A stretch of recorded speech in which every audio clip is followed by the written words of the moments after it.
Welcome to my YouTube channel. आज मैं आपको क्लास 6 के लिए सिविक्स का सबक नंबर 18 पढ़ाऊंगी। बाकी के सभी चैप्टर्स आपको चैनल की प्लेलिस्ट में मिल जाएंगे, आप वहां से जाकर देख लेना। तो बच्चों, सबसे पहले टेक्स्ट बुक के क्वेश्चन आंसर समझाऊंगी ताकि आपका चैप्टर का concept hand to hand clear हो सके, आपको अलग से वीडियो देखकर टाइम वेस्ट ना करनी पड़े और आप किसी भी क्वेश्चन के आंसर को अपने लफ्ज़ों में बनाकर लिख सकें। फिर इसके बाद अक्सर एग्ज़ाम में पूछे जाने वाले रिपीटेड क्वेश्चन आंसर समझाऊंगी, जो कि आने वाले एग्ज़ाम में भी रिपीट हो सकते हैं। तो सभी बच्चों से रिक्वेस्ट है, एक बार वीडियो को आप पूरा देखोगे तो इंशाल्लाह आपके एग्ज़ाम के इस चैप्टर की 100% तैयारी होगी। तो पढ़ना स्टार्ट करते हैं। सबक नंबर 18 का नाम है दही इलाकों का इंतज़ाम और बंदोबस्त। यानी कि आप इस चैप्टर के अंदर गांव के इलाकों के अंदर इंतज़ाम को किस तरह से कैसे कैसे चलाया जाता है, इन सब बातों को समझोगे। यानी कि कानून का इंतज़ाम, लोगों का रहन सहन या लड़ाई झगड़े ना हो, इन सब चीज़ों को किस तरह से मुनज़्ज़म किया जाता है।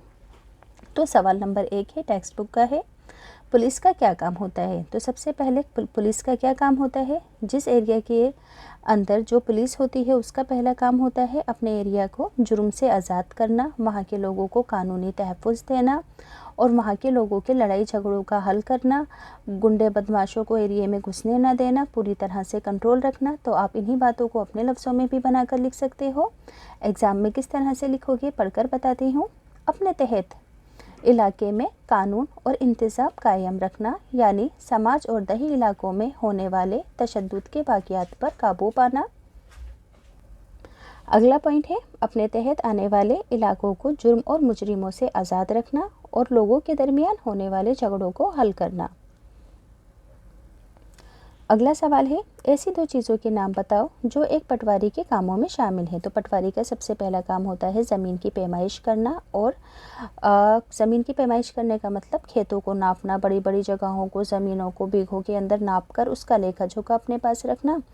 और फिर मालगुजारी वसूल करने, मालगुजारी गांव से मालगुजारी करके तहसील में जमा करना, यानी कि जो ज़मीन ग्राम सभा के अंडर आती है, जिससे जो भी कमाई होती है उसको एक जगह कलेक्ट करके तहसील के अंदर जमा करना होता है। पटवारी का ये काम होता है। तो लिखोगे कैसे, ज़मीन की पैमाइश करना और उसका रिकॉर्ड रखना, गांव से मालगुजारी करके तहसील में जमा करना। अगला सवाल है, तहसीलदार का क्या काम होता है। तो इम्पॉर्टेंट क्वेश्चन है, ध्यान से सुनेंगे। एक ज़िले को कई तहसीलों में तकसीम यानी कि बांटा जाता है। समझ में आया। एक तहसीलदार सिर्फ एक तहसील का अफसर होता है। एक ज़िला कई तहसीलों में डिवाइड होता है और एक तहसीलदार सिर्फ एक तहसील का अफसर होता है। तहसीलदार का काम पटवारी और कांगों के काम की निगरानी करना होता है कि ये काम ठीक से कर रहे हैं या नहीं। इसके अलावा तहसीलदार ज़मीनों के रिकॉर्ड ताज़ा दम रखता है और मालगुजारी के जमा होने का ख़ास काम भी करता है। अगला सवाल है, एक बिटिया की चाह गीत में किस मसले को उठाने की कोशिश की जा रही है। जवाब है, इस गीत में जहेज़ की बजाय खातून के ज़रिए अपने वालिद और खाविंद की ज़मीन और दीगर मलकियत का दावा किया गया है। समझ में आया। इस गीत के अंदर जहेज़ लेने की बजाय लड़की को वारिस बनाने की प्रॉपर्टी में वालिद और हस्बैंड की बात की जा रही है, यानी कि बाप की प्रॉपर्टी में भी बेटी का हक रखा जा रहा है और हस्बैंड की प्रॉपर्टी में भी लड़की का हक रखा जा रहा है। ये मसला इस गीत के अंदर उठाया गया है। इस गीत में मगरिबी तहज़ीब से पैदा होने वाली जिनसी अदम मसावत की वजह से ख्वातीन को होने वाली दुश्वारियों को जाहिर किया गया है। ये बात भी लिखना कि इस गीत में मगरिबी तहज़ीब से पैदा होने वाली जिनसी अदम मसावत की वजह से ख्वातीन को होने वाली दुश्वारियों को भी जाहिर किया गया है। अगला सवाल है, किन मामलों में पंचायत का काम, जिसके बारे में आपने पिछले बाब में पढ़ा है, और पटवारी का काम एक दूसरे से बाहिमी ताल्लुकात रखते हैं। समझ में आया कि पंचायत का काम और पटवारी का काम किस तरह से एक दूसरे से ताल्लुक़ रखते हैं। तो जवाब में लिखोगे, पंचायत और पटवारी का काम मंदरजा झेल तरीके से एक दूसरे से जुड़ा हुआ है।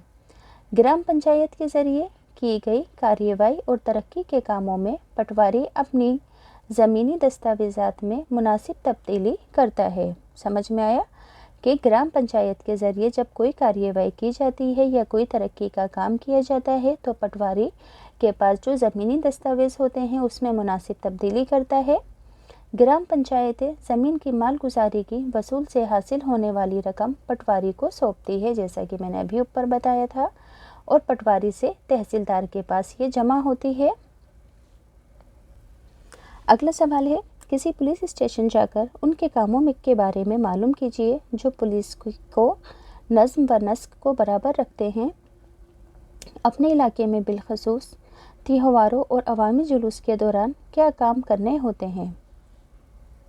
यानी कि पुलिस स्टेशन जाकर आपको किसी पुलिस ऑफिसर से किस किस तरह के क्वेश्चंस करने हैं, वो मैं भी पढ़कर बताती हूँ कि वो अपने काम को किस तरह से बनाए रखते हैं अपने एरिया के अंदर। तो अगला जवाब है, कानून नज़्म व नस्क कायम रखने में पुलिस के काम मंदरजा झेल हैं। त्योहारों और मेले वगैरह में इंचार्ज पहले ही दिन भीड़ को काबू करने के लिए पुलिस फोर्स को निगरानी का काम सौंप देता है ताकि भीड़ को काबू कर पाया जा सके, भगदड़ न मचे। थाने के ज़रिए भेजे गए पुलिस अफसरान मौजूद भीड़ पर घेरी नज़र रखते हैं। कभी कभी हसास इलाकों में पुलिस की टीम सादे कपड़ों में घूमकर होने वाले जुराइम पर रोक लगाती है। भीड़ पर काबू पाने के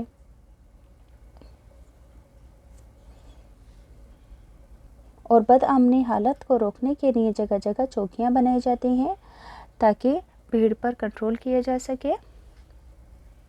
अगला सवाल है, ज़िले के तमाम पुलिस थानों का इंचार्ज कौन होता है, मालूम कीजिए। एक ज़िले में सभी पुलिस थानों का इंचार्ज आला पुलिस कमिश्नर होता है। याद रहेगा कि एक ज़िले में सभी पुलिस थानों का जो इंचार्ज होता है आला पुलिस कमिश्नर होता है। छोटे ज़िले होने की हालत में इसका इंचार्ज ज़िला पुलिस कमिश्नर रहता है। ठीक, जो छोटे ज़िले होंगे वहाँ पर तो इंचार्ज कौन होगा, ज़िला पुलिस कमिश्नर, और बड़े एरियाज़ के अंदर आला पुलिस कमिश्नर। अगला सवाल है, नए कानून के तहत औरतों को किस तरह फ़ायदा हुआ है। तो इसके अंदर अभी हाल तक कुछ रियासतों में औरतों को ख़ानदान के ज़रिए ज़मीन से कोई हिस्सा नहीं मिलता था। माँ बाप के मरने के बाद जायदाद बेटियों में तकसीम कर दी जाती थी, पर अब नए कानून के तहत बेटे बेटियों और माँ को बराबर के हिस्से मिल सकते हैं। अगला सवाल है, आपके आसपास की ऐसी औरतें हैं जिनकी अपनी जायदाद है, ये उन्होंने किस तरह हासिल की। हाँ, हमारे पड़ोस में 2 खातून ऐसी हैं जिनके पास अपनी खुद की ज़मीन, अपनी खुद की प्रॉपर्टी है। घरों में झगड़े की हालत में पैदा होने के बाद इन्होंने गांव के पटवारी की मदद से वालिद की मलकियत में अपने भाई बहनों के बराबर हिस्सा हासिल किया। अभी अक्सर एग्ज़ाम में रिपीट होने वाले क्वेश्चन और छोटे छोटे क्वेश्चन हैं। आप एग्ज़ाम के अंदर इन छोटे छोटे क्वेश्चन आंसर को एक एक नंबर वाले को अगर 2-3 आंसर एक साथ मिला के लिखोगे तो 4 नंबर का भी आंसर आपका तैयार हो जाएगा। बस एक बार ध्यान से सुनना है। अगर आपके घर में चोरी हो जाती है तो आप इसकी शिकायत कहाँ पर दर्ज कराते हैं। तो हम अपने इलाके के पुलिस स्टेशन में जाते हैं। मोहन और रघु के दरमियान कौन सा तनाज़ा उठ खड़ा हुआ था। खेतों की सरहद यानी मेंढ को इधर उधर सरका कर ज़मीन हथियाने से मुतालिक मामला था, तनाज़ा था रघु और मोहन के दरमियान। यानी कि जैसे कि ये खेत है, ये खेत की सरहद है, तो कभी कोई इसे इधर खिसका देता था, कभी कोई इसे इधर खिसका लेता था। यानी कि अपनी अपनी ज़मीन को बढ़ाने को लेकर इनमें लड़ाई होती रहती थी। मोहन को रघु के साथ झगड़ा होने का इम्कान क्यों था। यानी कि मोहन को रघु के साथ झगड़ा होने का अंदाज़ा क्यों था। मोहन के मन में ये डर था कि रघु के चाचा सरपंच हैं और वे उससे बड़ा ज़मींदार भी है, लेकिन इतना ज़रूर है कि ताकतवर लोगों से डरकर चुप बैठने से जुराइम को ज़्यादा ताकत मिलती है। अगला सवाल है, कुछ लोग इस वाक़ये की शिकायत थाने में दर्ज कराने की बात करते हैं जबकि कुछ खामोश रहने को कहते हैं। बताइए कि उन्होंने क्या दलील पेश किए होंगे। थाने में शिकायत का मशवरा देने वाले जानते हैं कि मारपीट के वाक़ये की शिकायत पुलिस थाने में ही कराई जानी चाहिए, और दूसरी तरफ कुछ लोग रघु के डर से उसकी थाने में रिपोर्ट दर्ज न थाने में दबदबे से शिकायत करने से भी कोई कार्यवाही नहीं होने देगा। समझ में आया कि रघु जो है बड़ा आदमी है और अगर उसके थाने में रिपोर्ट भी की जाएगी तो उसके दबदबे से कोई कार्यवाही नहीं होगी, इसलिए कुछ लोग मना भी कर रहे थे रिपोर्ट दर्ज करवाने को। मोहन और रघु का तनाज़ा पुरअमन तरीके से कैसे निपटाया जा सकता है। अगर दोनों ग्राम पंचायत के पास जाते और सरपंच पटवारी से दोबारा ज़मीन की पैमाइश करवाते तो इस मसले का हल आसानी से हो जाता। रिपोर्ट या वाक़ये की पहली इत्तिला क्या है? बुनियादी हकूक़ की पामाली होने की हालत में मज़लूम मुकम्मल वाक़ये और तनाज़े की वजूहात और उसके नताइज अपने इलाके के थाने में दर्ज कराता है। वाक़ये की यही तफ़सील रिपोर्ट कहलाती है। रिपोर्ट दर्ज होने के बाद थानेदार क्या करता है? मामले के मुताबिक उसी दिन या फिर अगले दिन किसी हवलदार या नायब इंस्पेक्टर को ये काम सौंपकर उसको जांच के लिए भेजा जाता है उसी जगह पर जहां लड़ाई झगड़ा हुआ था। धमकी वगैरह की हालत में मुलजिम 24 घंटे तक थाने में बंद भी किया जा सकता है।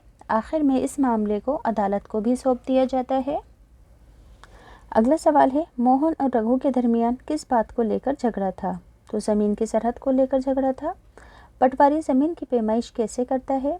ज़मीन के रिकॉर्ड का मुताला करके उस दर्ज खेतों की लंबाई और चौड़ाई की पैमाइश दोबारा करता है, इसलिए कुछ फ़ीस ली जाती है। ये पैमाइश एक लंबी जंजीर या ज़ेरब से की जाती है। पुलिस थाने का इंचार्ज कौन होता है? पुलिस थाने का इंचार्ज थानेदार या SHO होता है। तो यहाँ से ये चैप्टर अच्छी तरह मैंने आपको पढ़कर बता दिया है। अगर आपको ये चैप्टर अच्छे से समझ में आया है तो प्लीज़ चैनल सब्सक्राइब करना एंड वीडियो को लाइक करना।